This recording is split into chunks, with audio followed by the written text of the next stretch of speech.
Hey people, welcome back to the series just about tuning the drum set. Today we will talk about the bass drum.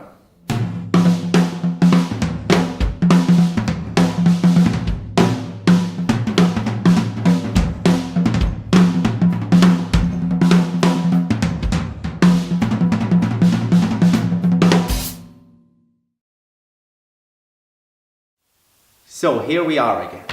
Again, as with the other drums, we took the bass drum out of the drum set to have space and to work on just the bass drum and have no resonances of the other drums. We also put it upside down in a 90 degrees angle so we can work on it better. And also we have the head flat on here. When you work on the batter head, especially, make sure that the legs of your bass drum are not extended too far, because in that case when we apply pressure to the head you may damage the drum here when it rests on this leg, but now it barely rests on the hoop. So that's a great place to start. So on this bass drum we have a Remo Power Stroke 3 with these two dots, which is a pretty common head for a dry and short, fat bass drum sound in rock or heavy metal. But this is a little bit used, so we will switch it out and swap it for a new Remo Power Stroke 3. So for this, of course, we take off the head. Again, I use these two tuning keys with the weights. If you tap them the right way, with this you can be much faster than any cordless screwdriver. So we go all the way around and loosen all the screws to take off the hoop and the head.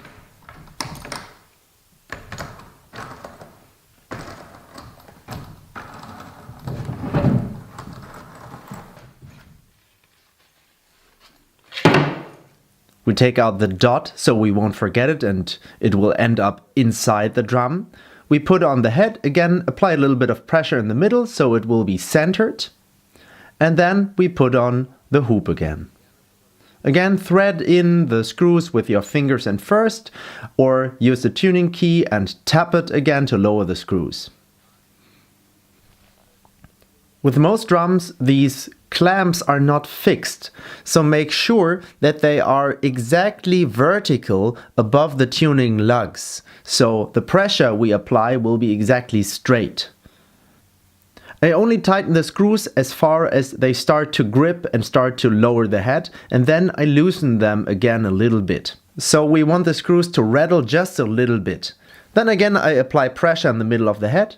And also I often rattle a little bit on the hoop to make sure that it falls in a natural position and a neutral position. Because that's always where we want to start, at a neutral position. To keep it neutral, we try to get the same tension on all the tuning screws, and we start by finger tightening it. So we actually grip the screws with our index finger and thumb and increase the tension as far as we can. Again, I don't go around the drum, but I turn the drum to have my hands and arms in a neutral position all the time, so I'm always applying the same amount of tension. Of course, we have to go at least 2 rounds, because if you increase the tension of some screws, the tension of the other screws will decrease, and then you can increase a little bit more here. Again, the head will absorb a lot of power and thus stretch through playing, so let's stretch it now so it won't detune later on. So I always say, give CPR to your drum. This stretches and centers your head. If you are very impatient, you can do the extreme version of stretching the drum head. Keep in mind that a cylinder can hold a lot of weight if it's applied exactly vertical. So what we do is this. Clean or take off your shoes and get on with it. I mean, get on it. Don't worry, the head and the drum can easily hold your weight, but still I wouldn't do it too often. But now we can be pretty sure that we have stretched the drum head enough so it will later on hold the tuning. We have now made all the screws finger tight and we're done. Actually, this is enough tension in most cases. If you play rock, pop, heavy metal, you want a short and dry sound, and for this, just finger tightening the screws can be enough. If the tone, the pitch is too low for your taste, you can of course increase it a little bit. I will show you this later on in the set. But before that, let me tell you a little bit about this dot. It serves two functions. The first one is that you hear a little bit more attack if you place it exactly where your beta head strikes the head. By the way, you can also achieve this by, for example, taping an old credit card exactly where the beta strikes the head. Some drummers even tape metal plates on there. And the second function is that it protects the head. It won't crack as fast. This is the perfect spot to give you another great tip. If, nevertheless, your head cracks, there is a quick solution. If you have a backstage pass, just tape it on there as a band-aid. So cover the crack with anything that's laminated and add a ton of duct tape to it. It won't sound great, but it will sound good enough to finish a show. I actually did this once and it sounded good enough and held well enough that I played 2 shows with this before I switched out the heads. Now we look at the reso head. As it is pretty common, I have a reso head with a hole for the microphone in it. We will talk about the advantages and disadvantages of these kinds of heads later. Now let's at first tighten this one. We do the same thing like with a batter head. We center it and make all the screws finger tight. Of course, on this head I won't apply much pressure as the hole might cause it to rip. But as we won't play it and won't tune it very high, we don't have to stretch it that much. The hole also makes it almost impossible to tune it with the first method I showed you with the toms, to tune it by ear and compare the pitches of the different tuning screws. Now we have just finger tightened both heads. Let's look at how the bass drum sounds right now.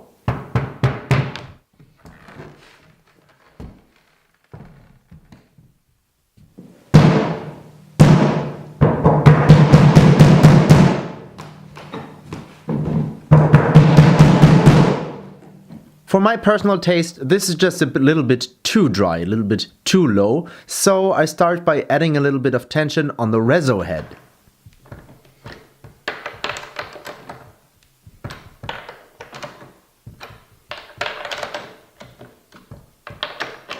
Now it sounds like this.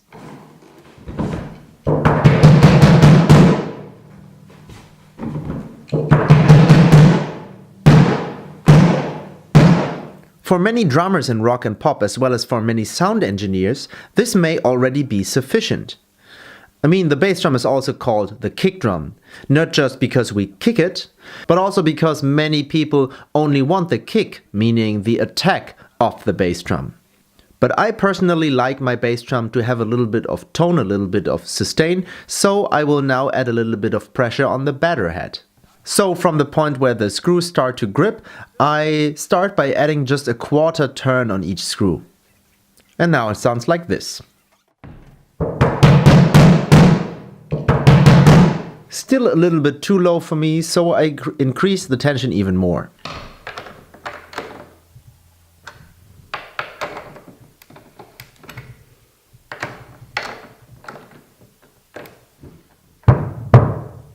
Now we start to hear a little bit of sustain.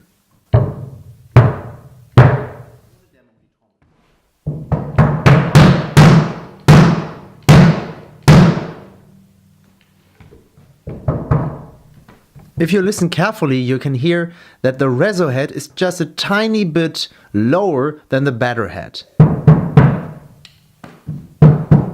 And usually in rock and pop, just like with the toms, we like to play the bass drum reso head a little bit higher than the batter head.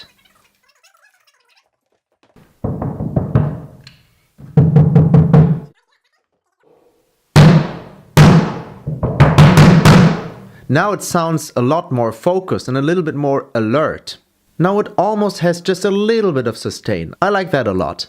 Another benefit of having just a little bit more tension on the heads is that the tension itself will make the screws last longer, so they won't detune as quickly, as more tension on the tuning screw will hold it in place longer.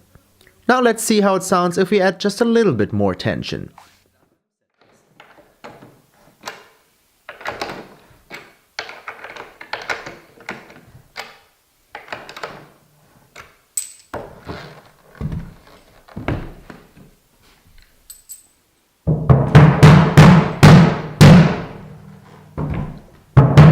Still pretty dry, but a little higher. Let's quickly put it back into the drum set and see how it sounds.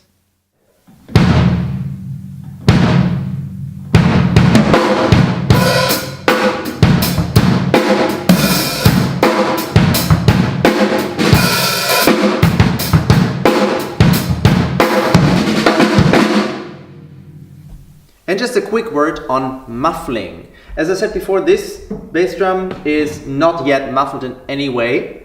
And there are a few different options you have if you want to use some muffling in there. I don't like to push a pillow in the bass drum because I want to achieve a good sound just by tuning. I just put this bed sheet in there, and it doesn't even touch the drum heads. It just lies inside the bass drum, just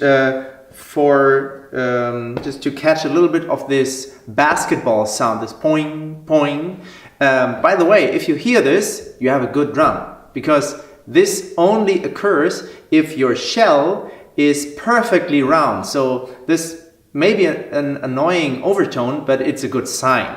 So I just put this like this, just on the ground in the bass drum. It touches the heads just a little bit to keep it in place, but it just lies in there on the bottom of the shell. And there's another trick you can use. You can pick your favorite towel and roll it up, and maybe you can tape it like this, and you put it right here, but inside the drum, of course. And you can also tape it down or use Velcro tape if you want to. What this does is it kills most of the overtones, because they all usually occur at the edge of the drum head. So this is also a method which is pretty popular. And of course, if your sound engineer or your bandmates tell you that it's too resonant, of course you can just put a thick blanket or a pillow in there. But as I said before, I like to achieve a good sound not through muffling, because usually you can achieve a great sound without resorting to this kind of thing. But as I said, I want to use a little bit of muffling. So again, I put this bed sheet, this folded bed sheet, in the bass drum. I use the microphone hole and gently squeeze it in there.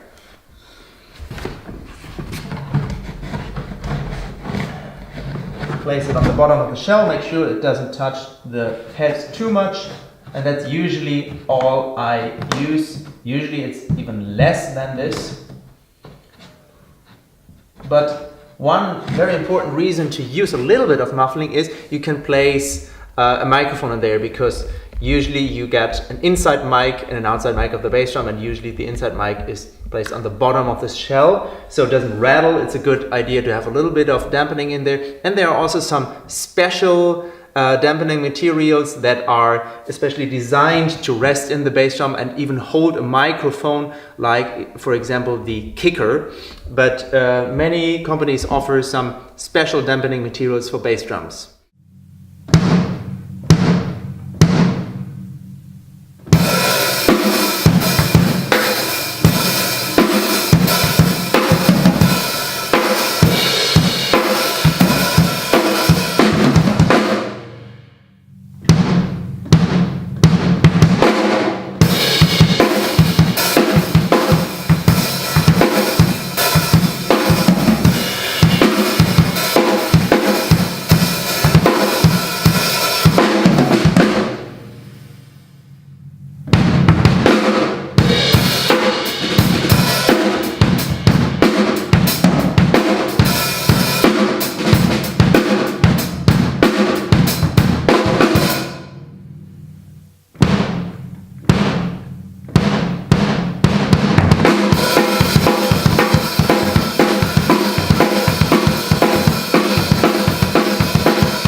There are two problems which sometimes arise when you play the bass drum. The first is that the dampening inside the bass drum might shift or move when you play. And the second is that the whole bass drum might move when you play, especially when you play louder or on a slick ground like this. And there is an advice I got which has another benefit. We will put this brickstone inside the bass drum. Why? Because at first it makes the whole bass drum heavier, so it won't move when you play. It will hold the dampening in place, and also I've heard that it might benefit the sound. How? Let's just have a look at it. This reso head is just finger tight. I will demonstrate it for you, then I will put the stone in it because it won't fit in here, and I will again put the same head on, again finger tight, so we have the exact same pressure on here and can then compare the two sounds. Of course, we have to make sure to put the stone on all of the dampening and enough of the dampening material to not harm the material of the shell.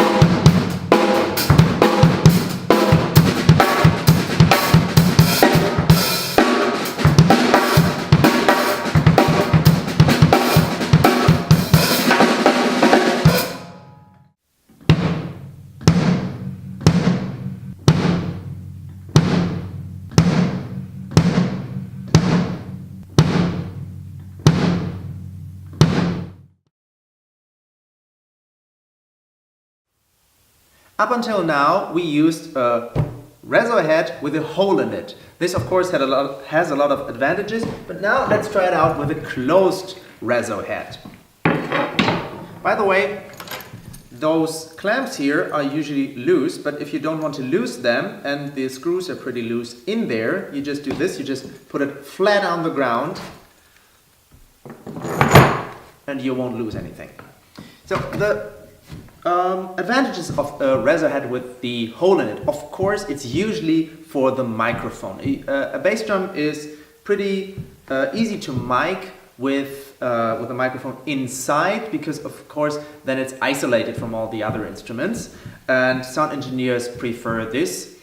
And that's what the hole is usually for, but also you have the advantage that you can reach in there and change the dampening if you want to, or even pull the dampening out completely.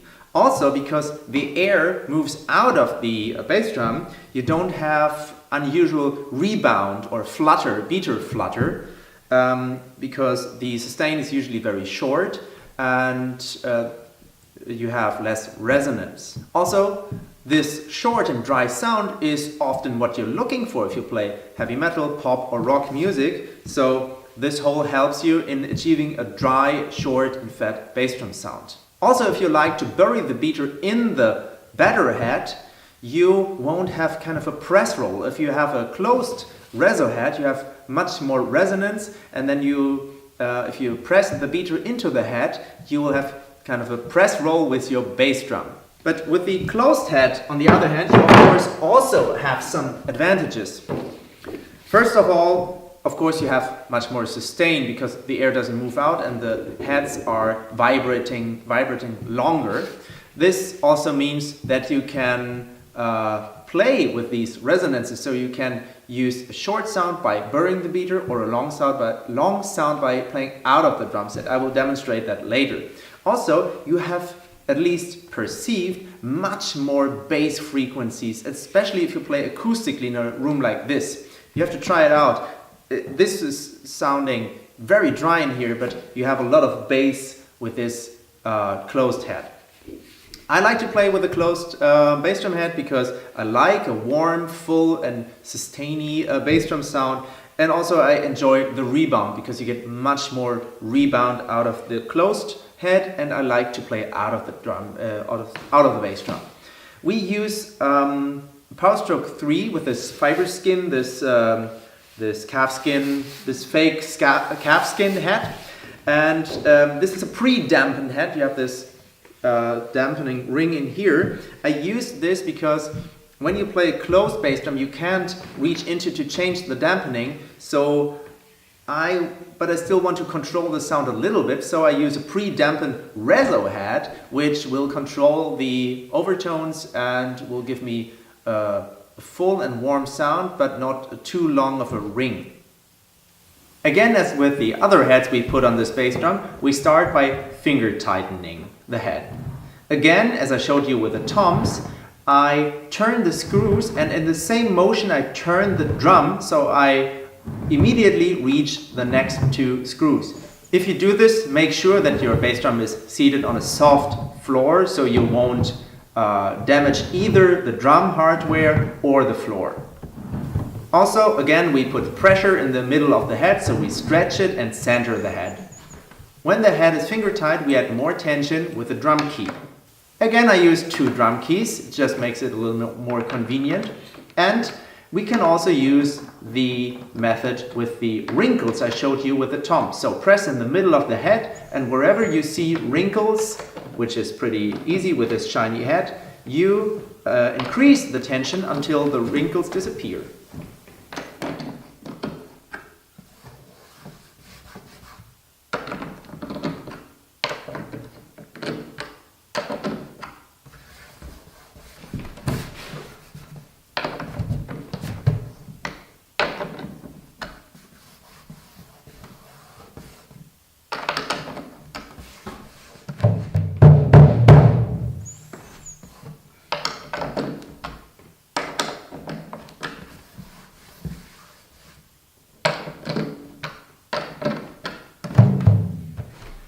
So we finger tightened the head and then added a couple of turns with the drum key, and this is what the head sounds like now. Keep in mind, it's a pre-dampened head.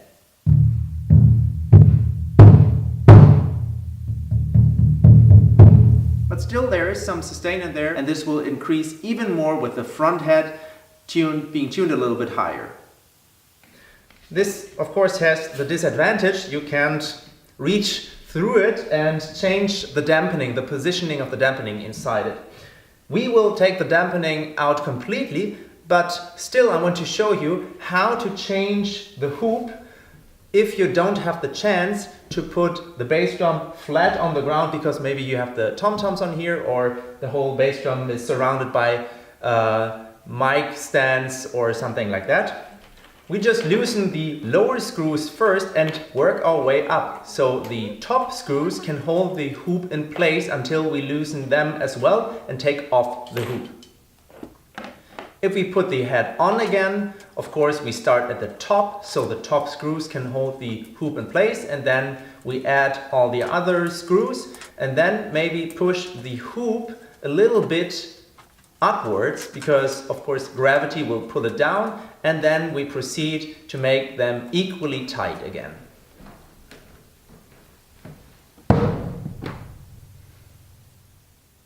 Now we use an Adoro single ply coated as a batter head. As you can see, this has been used before, but it's still in pretty good shape, so we can use it again.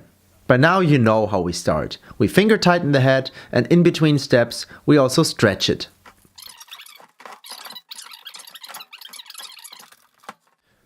We can use all three basic methods I showed you with the toms, also with the bass drum, like the wrinkle method for example, or the one where we lean on the hoop right next to the screw and increase the tension with our fingers as far as we can. As you can see, I go in a circle and not in a star-like pattern. The reason for that is very simple. Bass drum heads are built to absorb a lot of power. They are very robust, so we don't have to be as careful with them as, for example, with a snare drum reso head. As we have a single ply head and want to tune the bass drum a little bit higher this time, we can use the pitch method, where we listen to each tuning screw and compare the pitches and adjust the lowest ones upwards at first.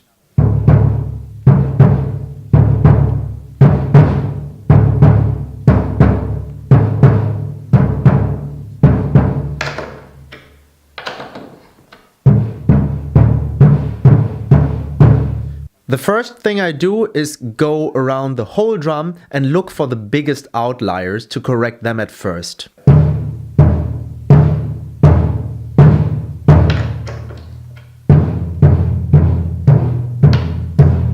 You probably know the feeling that you can't even decide which one is higher or which one is lower. I can tell you that this one is higher than this one. But what if I told you that it's actually the other way around? Can you hear it?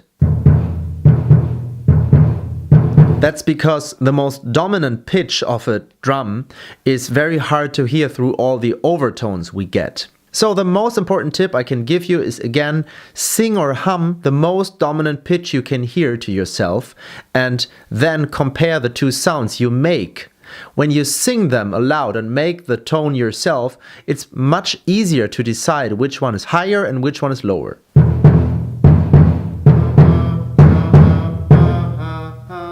Even just trying to mimic the most dominant pitch might help you in hearing which one is higher or lower. And above that, it's just plain practice.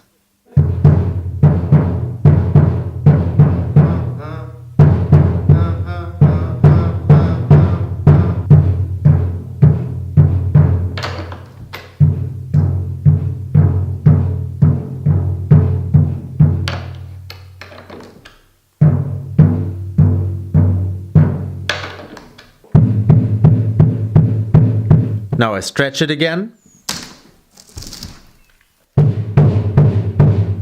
Sounds way lower now, so we have to readjust for that. Every time we stretch it, the differences get smaller and smaller. So now we have stretched it enough. Now we get it in tune again. This whole process is pretty lengthy, but it assures that the drum will stay in tune later on.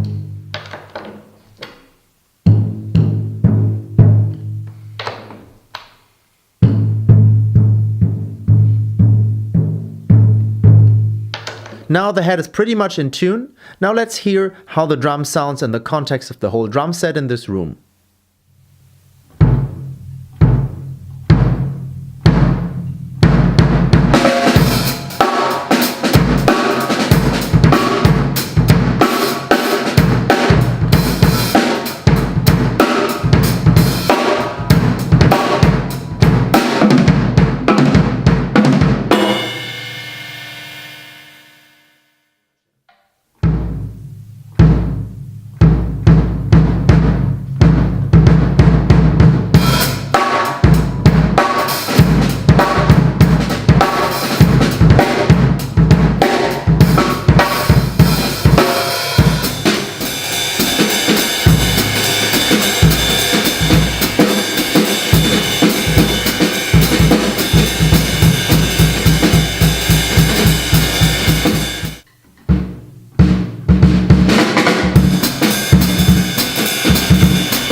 Of course, with the closed reso head and the high tuning, we have to watch how we play the pedal. Because if you're used to playing into the drum head, which is totally okay if you play rock or metal with a thick better head, then you will dampen the tone of the higher pitched better head now. So I think you should also have this in your tool case anyway. You should learn to play out of the bass drum. So don't bury the beater, but let the rebound, the natural rebound of the beater happen. And you can also use both techniques deliberately. You play into the head if you want a higher and shorter sound. It's higher because, of course, you put pressure on the head.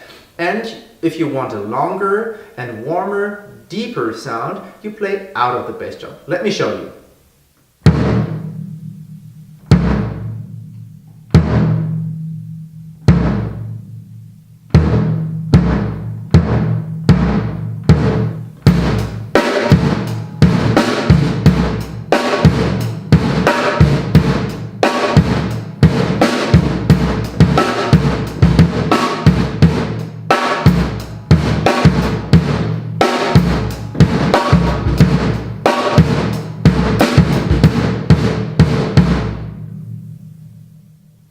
We have already seen that there are many factors influencing the sound of your drum, not just the drum heads and the way of tuning them, also your way of playing, the sticks you choose, the hoops, and the dampening. But with the bass drum we tend to forget the beater head and the material of the beater.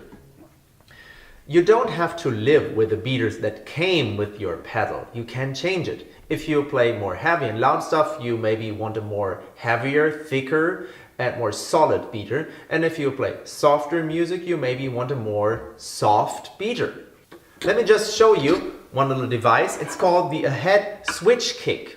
All you do is you just swap out your beater for this rod, and then you can put different beater heads on there.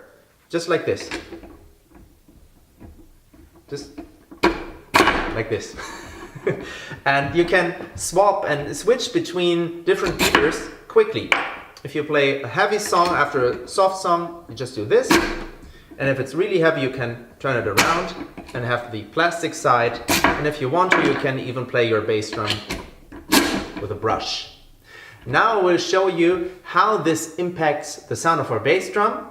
And we again use the closed front head, pre-dampened front head, and the single ply batter head, pretty high tuning and no dampening inside.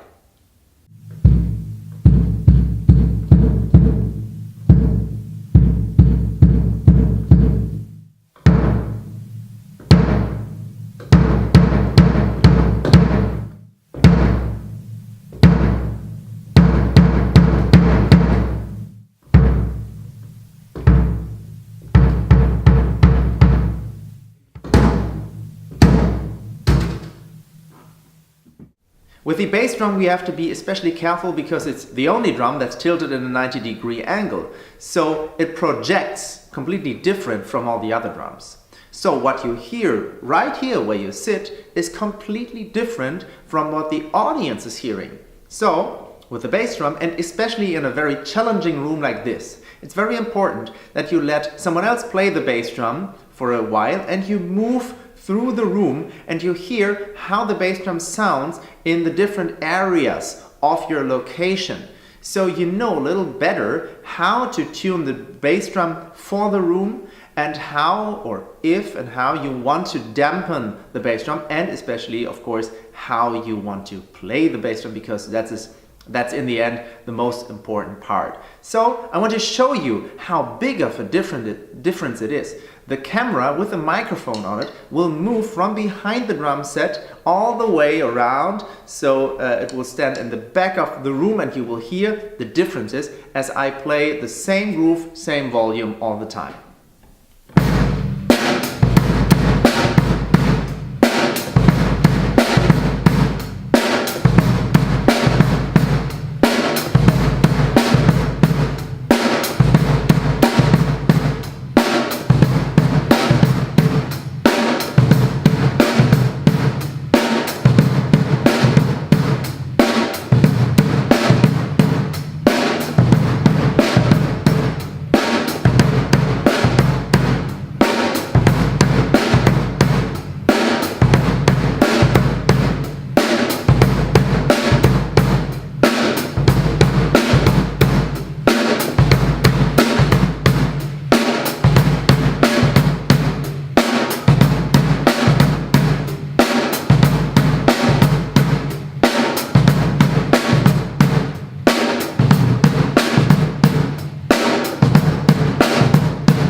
This of course only applies if you play the bass drum acoustically and you're not amplified. If I use microphones, it's a whole nother story. Then I usually see it as a cooperation between me and the sound engineer, and together our goal is to find the perfect bass drum sound, and that's usually not the perfect sound in this position.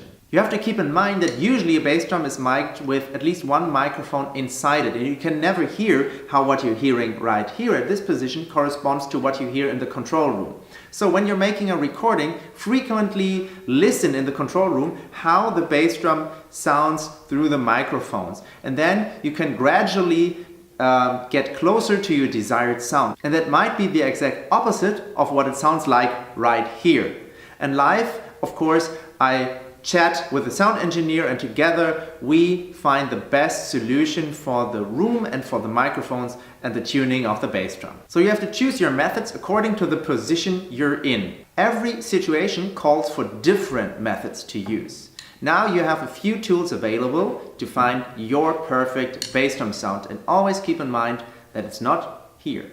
Except if you use your drum kit only in your rehearsal room, then of course this should be where the perfect bass drum sound is.